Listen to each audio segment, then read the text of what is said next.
সাহাবাদের পরিচয় দিতেছেন, সাহাবাদের সম্পর্কে বলতেছেন যে তোমরা কি জানো সাহাবারা কারা? তো তাদের গুণাবলী আলোচনা করে বলতেছেন উলাইকা আসহাবু মুহাম্মদ সাল্লাল্লাহু আলাইহি ওয়াসাল্লাম, এরাই হলো মুহাম্মদ সাল্লাল্লাহু আলাইহি ওয়াসাল্লামের সাহাবা। তাদের গুণাবলী কি? বলে যে তাদের দিল পাক, সবচেয়ে বেশি পাক, কুফর থেকে পাক, শিরক থেকে পাক,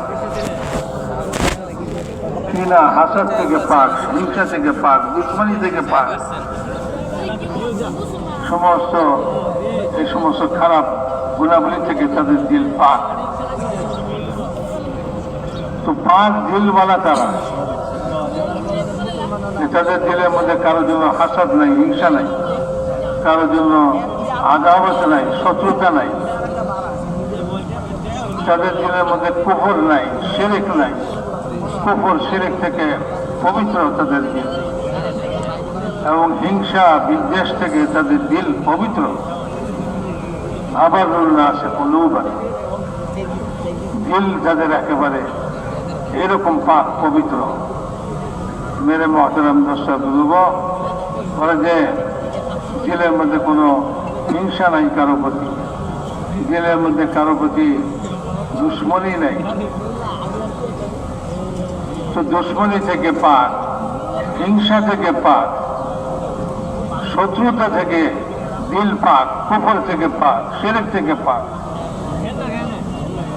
রাসূল পাক সাল্লাল্লাহু আলাইহি ওয়াসাল্লাম মদিনাতে মুহাজির আর আনসার তাদেরকে যে নসিহত করছিলেন, যা বলছিলেন যে তাদের মাধ্যমে উম্মতের শেষ ব্যক্তি পর্যন্ত এই কথাগুলি পৌঁছবে, তাদেরকে যে কথা বলছিলেন যে তোমরা পরস্পর হিংসা করো না, পরস্পর শত্রুতা করো না, বরং তোমরা আল্লাহ তাআলার বান্দা হয়ে যাও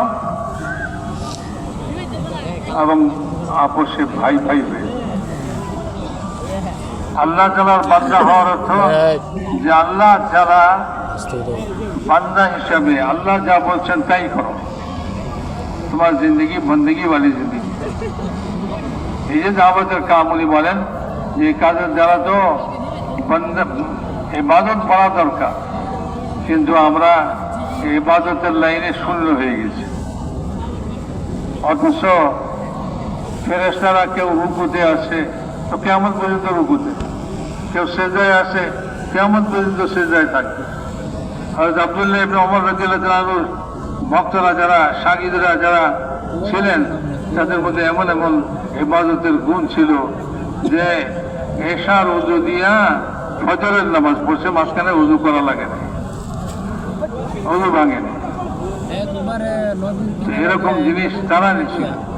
আর আমরা এত মেহনত করা সত্ত্বেও, সব মেহনত করি, কিন্তু ইবাদতের মধ্যে আমাদের অনীহা, ইবাদতের মধ্যে আমাদের কোনো আগ্রহ নাই, ইবাদতের মধ্যে আগ্রহ পয়দা হওয়া চাই, ইবাদতের মধ্যে আগে বাড়ার চাই। রাসূল পাক সাল্লাল্লাহু আলাইহি ওয়াসাল্লাম বলতেছেন কুনু ইবাদাল্লাহ, তোমরা আল্লাহর বান্দা বানো, তোমরা আপোষের মধ্যে হিংসা করো না, বরং তোমাদের মধ্যে আপোষের মধ্যে আদল হওয়া চাই, ইনসাফ হওয়া চাই, ইহসান হওয়া চাই। আদল মানে হলো যে তুমি যেটা পছন্দ করো নিজের জন্য, তোমার ভাইয়ের জন্য তাই পছন্দ করো। আর ইহসান হলো বলে যে যা তার পাওনা আছে তার চেয়ে বেশি দাও তাকে, পাল্লাটা ঝুঁকাইয়া দাও, পাল্লায় মাপতেছে সমান সমান, ইনসাফ। বলে না একটু বেশি দিয়ে দাও, ইহসান করো। ইন্নাল্লাহা ইয়া'মুরু বিল আদলি ওয়াল ইহসান, আল্লাহ তাআলা তো হুকুম করতেছেন আদল করো, ইনসাফ করো আর ইহসান করো। ইনসাফের উপরে হলে ইহসান। তো আল্লাহ তাআলার বান্দা হওয়ার অর্থ হলে যে আল্লাহ তাআলা যা বলেন তাই করো। আর রাসূল পাক সাল্লাল্লাহু আলাইহি ওয়াসাল্লাম বলতেছেন যে তোমরা পরস্পর আল্লাহর ভাই হয়ে থাকো, একে অপরের ভাই, ভাই মানে কি? একজন আরেকজনের সাহায্যকে। যেমন এই হাত, এক হাতে কোনো একটা কলসি উঠে দিয়ে যেতেছে, একটা বস্তা উঠে দিয়ে যেতেছে, এক হাতে বস্তা উঠে না, এক হাত বস্তা উঠাইতে পারতেছে না, সঙ্গে সঙ্গে দ্বিতীয় হাতটাও যোগ দিয়ে দেয় তার সঙ্গে, মানে আমিও আছি, দুই হাতে মিলে উঠায়। মানে ঠিক এরকম ভাবে যে ভাই ভাই ভাই হওয়ার অর্থ হলো এই যে একজন আরেকজনের সাহায্যকারী, একজন আরেকজনের উপরে তাদের নিজের জন্য